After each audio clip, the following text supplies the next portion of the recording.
Okay, next up, somebody I had the tremendous pleasure of meeting over dinner at a friend's house for the very first time, and I was so delighted that she was funny because it left me free to eat and drink, so it was great. And I went to see her at the Leicester Square Theatre in London's fashionable West End, and I was hooked. She's a natural. She performs all over the UK, as well as regularly appearing on the New York circuit. I know you will take her to your hearts, as I have already done. Please welcome Callie Beaton.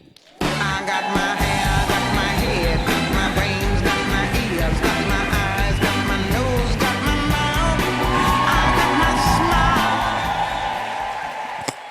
smile. I've been dying to run around on this stage. It's massive, isn't it? We could all be up here. Are you having a good night so far? You are the most lovely audience. I'm just going to butter you up before we get started. So I'm Callie Beaton. It's nice of Sandi to give me such a warm intro. So if I fuck it up now, it's just my own fault, really, isn't it? So as Sandi said, my name is Callie, and I am the single parent of 2 teenagers. Thank you. I'm not just reading out my Tinder profile. I'm sure we got lots of parents in the room. Give us a cheer if you've got kids. Wow. And if you don't have kids, give us a cheer. Loads happier. Loads happier.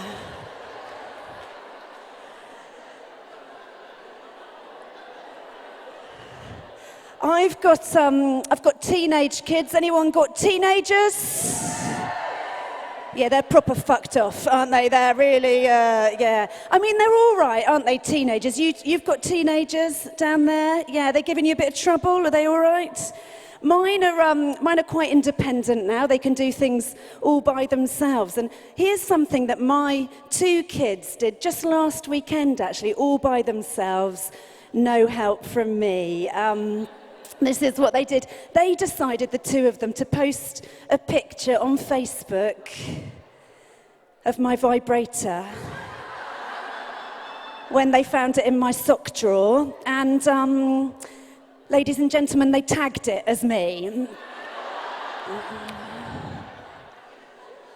Now, when that's happened, I don't know if it's happened to it. No, that hasn't happened to them.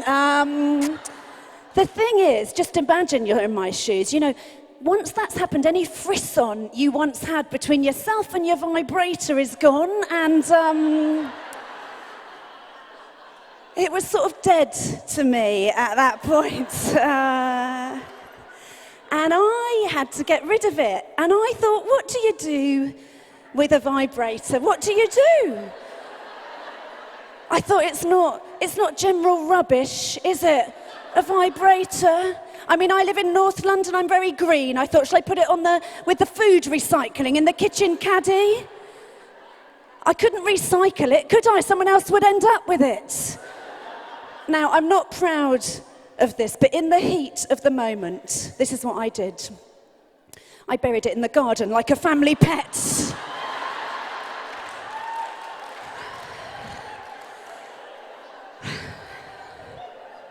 It's been laid to rest under a paving stone between a dead hamster and 2 goldfish.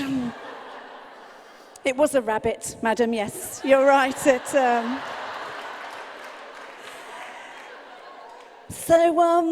just to raise the tone a little bit, so my son, my oldest, he was diagnosed with autism a few years ago. He's got what's called Asperger's syndrome. I'm sure, yeah, loads of nods. You know what that is. Any of you who don't know what that means, what it is, if I give him one of those Rubik's Cubes to do, takes him 30 seconds to do one of those.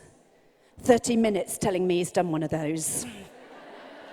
That is a good joke if you understand Asperger's, isn't it? Yeah. Less good if you've got it, maybe. But anyway, moving on. But my mum, she thinks he's some sort of boy genius. So just for doing his maths homework, my mum will give my son a £5.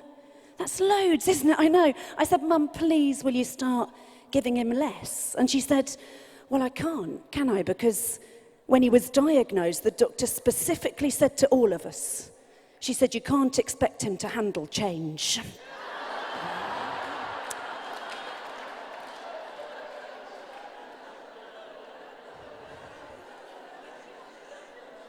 He's 18 now, my amazing son, and he went off to uni last month, like some of your kids will have done. And I drove him up there to drop him off, and even in the car, on the way up the motorway, I found myself starting to get really preoccupied, thinking about the drugs and the casual sex that I'm going to have when the house is empty.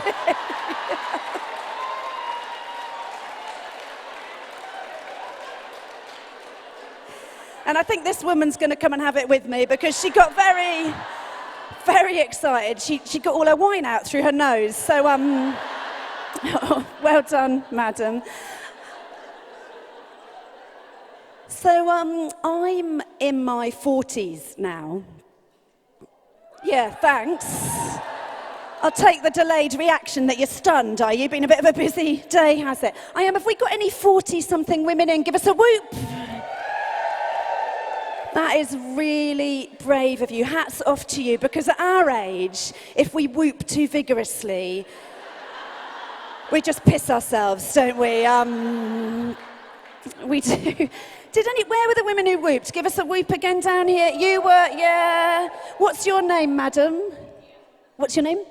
Pindia, yeah. And Pindia, you're in your 40s. Did you find that things started to change a bit, Pindia, when you got to a little bit? I mean, you look in good nick, to be honest with you. I'd like to find someone who didn't look as good. Because you know what happened to me? It was like, it's all right for you with everything pert and firm, but this is what happened for me. It started with my neck, basically, and my neck, at a certain point, it just gave up, and it rolled into my tits. Pindia, it did. And then do you know what happened? My tits, they just rolled into my tummy. My tummy, Pindia, it rolled into my twat. And my twat will roll into bed with anyone who'll play chess with my son. Any chess player? No. According to my son, 47 is a prime number. That's what he told me. Not for me, it's not. My shoulders are a size 8. My tits are a size 12. My tummy is a size 14. My hips are a size 10. You had that hashtag, didn't you? No size fits all. Well, never mind that. I've got one. No size bloody fits me. That's my hashtag. And it's not just the way you look. Do you know what the pencil test is, Pin? Do you know what it is? Anyone know what the pencil test is? Yeah, what is it? What's the pencil test? Yeah, put the pencil away. Just describe it. That's right. It's a test of how perky your boobs are, and I had not done the pencil test since I was about 16. And in my hotel room earlier tonight, I saw a pencil. I thought, fuck it, I'll try it. So I took the pencil, I popped it under my bare boob, and yeah, it stayed. Yeah, ruler stayed. Calculator. iPhone 6. Plus, charger. Bottle of Evian, I got under one as well. Women's Equality Party manifesto under the other. By the time I'd finished, it was like supermarket sweep under my boobs. But you know, when I'm in a shop and they say, carry a bag, 5p, I don't need one, do I, ladies and gentlemen? I can save my money for the tampon tax, can't I? Yeah, it's not many gigs you can do your tampon tax material, but I thought this was my moment. But it's not just the way you look, it's also the way you feel. So when I got into my 40s, I went a bit all over the place hormonally, and it wasn't nice. And a friend of mine, she said, Callie, what you need is one of those menopause magnets. Has anyone heard of those? You get them at boots.com. And they're called the Lady Care Magnet. That's their real name. And what it says on the Lady Care Magnet packaging is that it will help you with mood swings and hot flushes, and that you can attach the Lady Care Magnet discreetly to your underwear. And how it works is you put the magnet on the front of your knickers, and you put a metal disc on the inside of your knickers to secure it. And what it fails to mention on the Lady Care Magnet packaging is that when securely in place, there is a not inconsiderable risk that you will find yourself metallically attached to the scales in the self-checkout at the supermarket.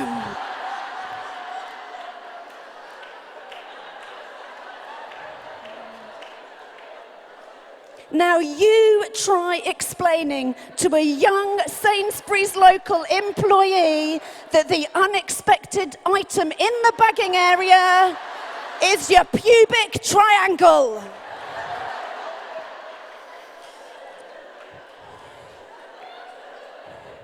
I just put it through as a pink grapefruit and fucked off. That's what They are massively magnetic, these things. They'll interfere with a compass. I live in dread of waking up in the middle of the night to find a scout group milling round the foot of my bed. I do. On the plus side, when it's time to unload the dishwasher, I just squat down over the cutlery basket and it's not all bad. It's not all bad. But speaking as a woman of a certain age, I do think it's a bit unfair because, you know, men get quite attractive as they get older. You get the whole sort of silver fox syndrome, don't you? And they go on outrageous holidays and they drive Harley Davidsons and they have sex with younger women, don't they? But what do we get, Pindia, in midlife? What do we get? We get anxiety, don't we? We do. We get irrational crying. Me and Pindia, we get vaginal dryness, don't we? I mean, what the fuck are our bodies doing? Send the tears down there. That's where we need them.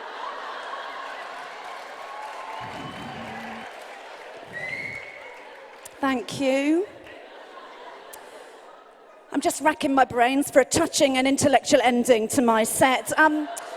I'll tell you something, building on what the fantastic Sara said earlier on about the female orgasm. Recently, for the first time in my life, I've started dating women, not least because as a ginger 40-something pencil test failing single parent of an autistic teenager, gender was narrowing the field down a little bit for me. And I know what you're thinking. I'm not one of those lesbian tourists that you hear about. I'm not. You know, quick tour of all the main attractions, all-you-can-eat buffet, home again. No, I'm in it for keeps, I am. But I tell you this, I have never had more sympathy with straight men than since I started sleeping with women, because, oh my God, pleasuring a woman, it does fucking take forever, doesn't it? I mean, you guys, you're so efficient when it comes to sex. There's a sort of a narrative